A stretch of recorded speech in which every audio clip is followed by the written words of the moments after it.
Hello everybody and welcome to this video which will teach you the basics of how to play Touken Ranbu online. I'm Ebby. And I'm Alan, and we really like Touken Ranbu.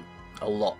Touken Ranbu is a free-to-play browser game hosted on DMM.com, which is exclusively available to play in Japan. In terms of how to get the game set up and how to make an account, we'd like to direct you to the first link in the description. This will take you to the English Touken Ranbu wiki, which has really easy to follow guides with relevant links on how to set up the game if you are in the unfortunate position of not living in Japan. This game might look familiar to some of you who have seen some gameplay of its distaff counterpart Kantai collection.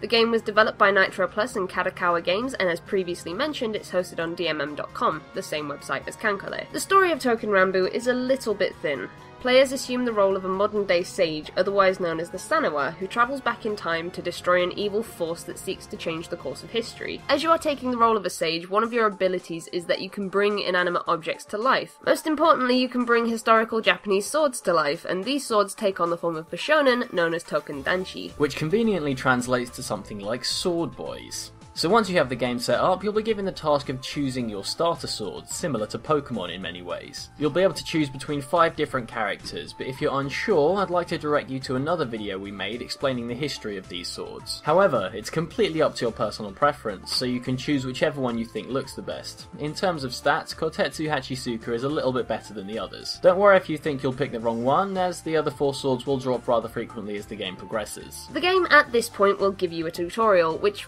isn't really of that much use unless you are competent in reading Japanese, which is what this video is for. So we're going to go through the menus that are clearly listed on the right hand side of the screen, which is always present in games, save for the times that you are battling. The first option that you can see in green is the Citadel. The home base area in Touken Ranbu is known as the Citadel, and this button will simply take you to the main screen of the game, in which your team leader is present and will speak to you. Nothing too important. Next we'll move on to the red options in the menu, starting with the first one, which players refer to as Sortie. This section will take a rather long time to get through as there is a ton to talk about in terms of the game's mechanics. When clicking on Sortie, you are taken to a screen in which you will be asked to select what you want to do. The top option, shown in red, is the front lines. The front lines are where you will spend the majority of your playtime. The objective of the front lines is to traverse through each section of the world, defeating the boss to unlock the next area. The boss will be hidden in one of the nodes, with each purple node spawning an enemy and each green node providing you with additional resources. Until you have landed on a node once, you will not know whether the area is green or purple and will instead be displayed as white. The icon that appears when triggering a boss node is much larger and more demonic in design, so you'll know when you've landed on a boss node. The way that movement works in this game is unfortunately completely random. Upon coming to a fork in the road, the game will automatically roll a dice, which will then force you to take a certain path. So now that we've triggered an encounter, we can explain how the combat works. Firstly, upon entering the field, your team leader will scout the area. If the scouting was successful, you will be brought to a screen in which you are shown 6 formations. You'll be aware at this point of which formation is the best to use in that particular encounter. The most advantageous position is highlighted in red, and the least advantageous formation will be highlighted in blue. It's important to note that in Japan, the colour logic is a little different to the one we have in the West. Generally, red will mean good and blue means bad in this instance. Each formation displayed has a different effect on the stats of each member of your team, but in the event that your scouting has failed and don't know which one is advantageous, choosing any and hoping for the best is generally going to be fine early on in the game. After you've chosen your position, you will then enter battle, at which point you will lose control of the game and the battle will play itself out. The battle will take into account your stats versus the stats of the enemy.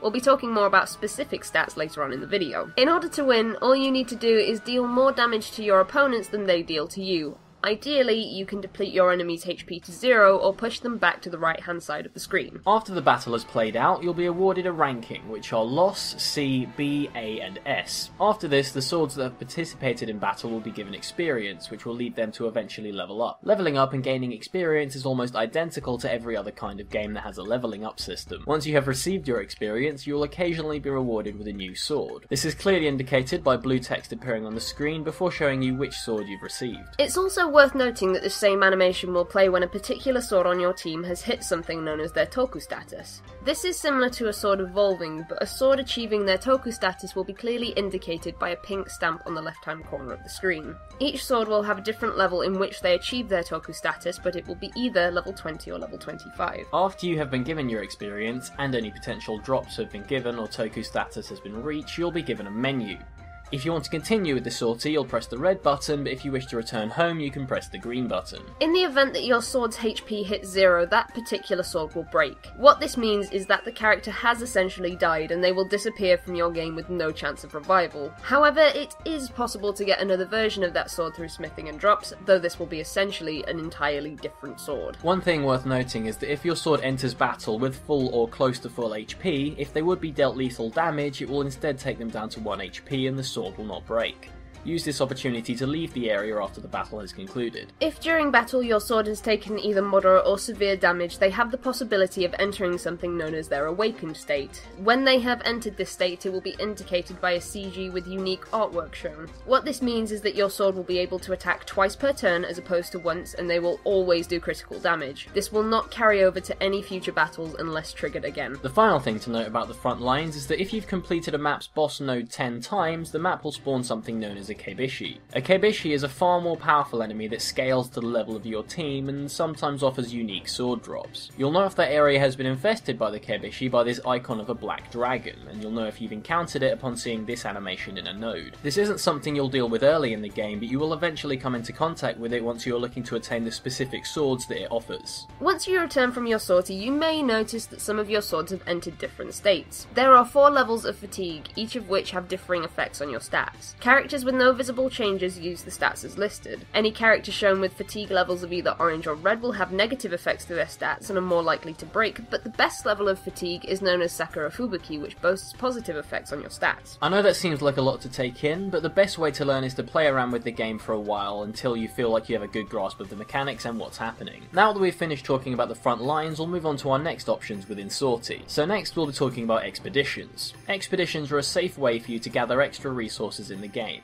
Once you've successfully completed an expedition with your second team, a new one will unlock and they will gradually get a little bit more difficult each time. Each expedition has a different level requirement. What this means is that the levels of all 6 members of your team that you are using have to equal a certain amount. For example, if an expedition has a level requirement of 250, all of your swords should be level 42 or higher, or you should have a certain team member who can make up the level difference for your sword under that level. Sometimes an expedition will also require you to build a team with certain types of swords on them, but this depends on which event you are going for, and I'll again direct you towards the Touken Ranbu wiki for a full list of translations if you're having problems figuring out which swords you need on your team. On the Citadel screen you can also click on the grey box in the left hand corner to check how long is left on your expeditions. The last option in the front lines menu is PvP.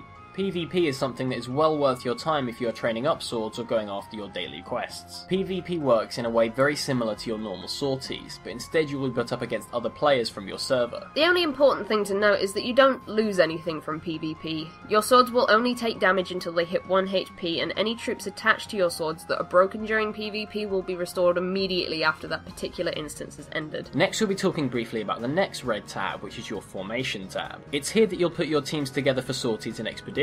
The red button will give you the option of changing your particular team member, the black button will remove that sword from your team, and the blue button will allow you to attach items to your sword, such as troops and horses. There are also more tabs along the right hand side, which at the start of the game will be greyed out and will unlock throughout the game. These are extra team slots that you can build other teams on. Next we'll be moving on to the blue section in the main menu. First we'll be talking about smithing. One of the most exciting parts of this game is getting new swords and characters to try out. As previously mentioned, you can get swords through drops in sorties, but it's also fun to experiment with different recipes. There are 45 different swords in the game as of recording this video, and each character in the game is a specific type of sword. There are 13 tachis, 10 uchikatanas, 5 wakizashis, 10 tantos, 4 odachis, 2 yaris, and 1 naginata. To smith a sword you need at least 50 of each resource, being charcoal, steel, coolant, and whetstone. In addition, you also need something known as a request token. Your total of request tokens is indicated here on the screen. You can find all of these resources by fulfilling your missions or by finding them on expeditions and during sorties. With your 4 main resources you are also given 3 every 3 minutes, even while not logged into the game, so sometimes taking a step back from the game in order to gain resources is a good idea. You can use health help tokens to instantly get your swords. These are indicated here on the screen and are also found through the same methods as other resources. On very rare occasions, you might find something known as an Emma while on sortie or through expeditions. You can also buy Emma through the merchants for real money. Emma greatly increases the chance of getting a more rare sword during smithing, but it's important to note that they do not guarantee a rare sword or a unique sword. If you have a specific goal in mind for a sword you want to obtain, again, we'll direct you to the wiki to look up a list of recipes that might increase your chances of getting the sword you want in-game. One thing to consider is that you can break swords down for resources, but this becomes more useful later in the game when you might have been grinding for a particular sword and instead have hundreds of drops that you don't want. Earlier on in the game, it's much more efficient to use spare swords in Refinery, which we'll be talking about in a minute. Now we'll be talking about the Armory, which is the second tab in the blue section. There are 10 different types of troops that you can craft, and each sword will have specific troops that can be attached to them. Troops act as two different things, firstly giving buffs to certain stats of your swords and also acting as a damage buffer in most circumstances. Forging troops is similar to smithing swords. You will input different amounts of resources to attempt to craft certain troops. The difference is that you will receive any crafted troops immediately and there will not be a wait time. However, unlike swords, there is a chance of the crafting failing immediately, which is shown by the orb turning to stone. There are 3 different types of rarity when crafting troops, being bronze, silver, and gold. The rarer the troops, the better the stat boost they give out, and the more HP they have. And once again, see the Touken wiki for a list of recipes for certain troops. Next, and probably one of the most important things in the game, is repair. We've already mentioned how battle damage works in the battle section of the video, and repairing is an extension to that. Repairing is very important to keep your swords from breaking. Similar to smithing, repairing a sword will cost a certain amount of resources and will take a certain amount of time. You can apply help tokens to speed up a repair too. A sword's repair time is based on 3 different factors. Firstly, the type of sword, secondly, the level of the sword, and lastly, how much damage the sword has taken. Important things to note are that once a repair is underway, it cannot be stopped unless you use a help token. You'll also be unable to attach troops to that particular sword, and any teams that sword is a part of will be unable to go out on the front lines or expeditions. Next, we'll be talking about refining. Refining is important in getting your swords to their best potential. In refining, you can combine your spare swords into one that you are likely to use on the battlefield. The stats that are affected through refining are as follows.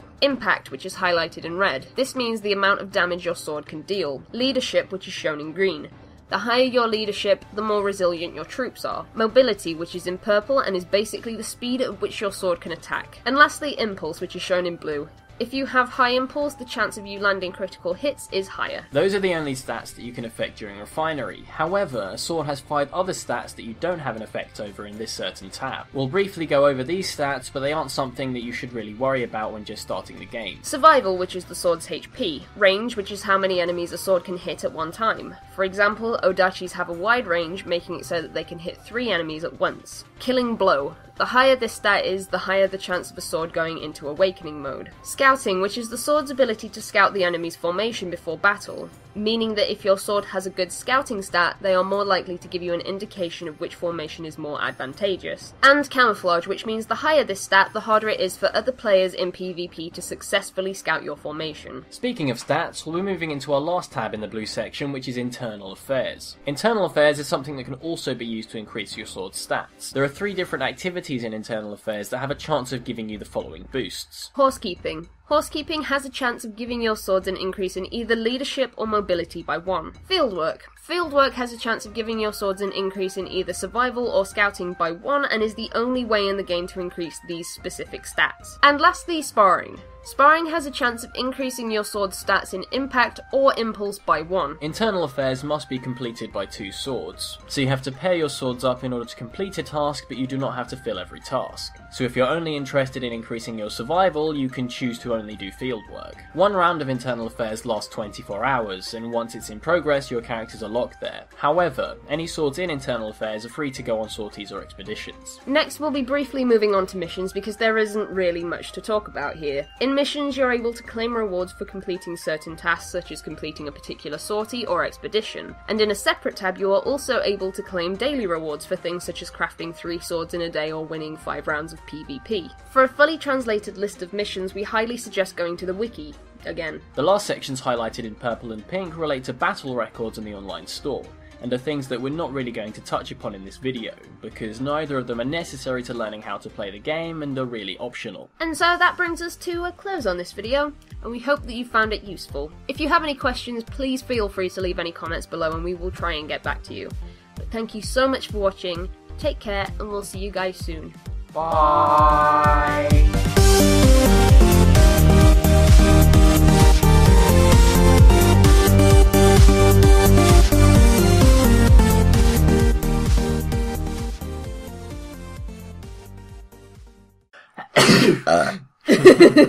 Generally, red means good, blue means bad, and there is no third, so why was I listing them? There are 10 different types of troops that you can craft, and each sword will specifically like beans. Each one will specifically like beans, did you just say? No. There are 3 different types of rarity when crafting troops, bringing bronze. Bringing bronze, brilver, and brold. Right. There are 3 different... There are 3 different... Shut up. We did it. Yatta!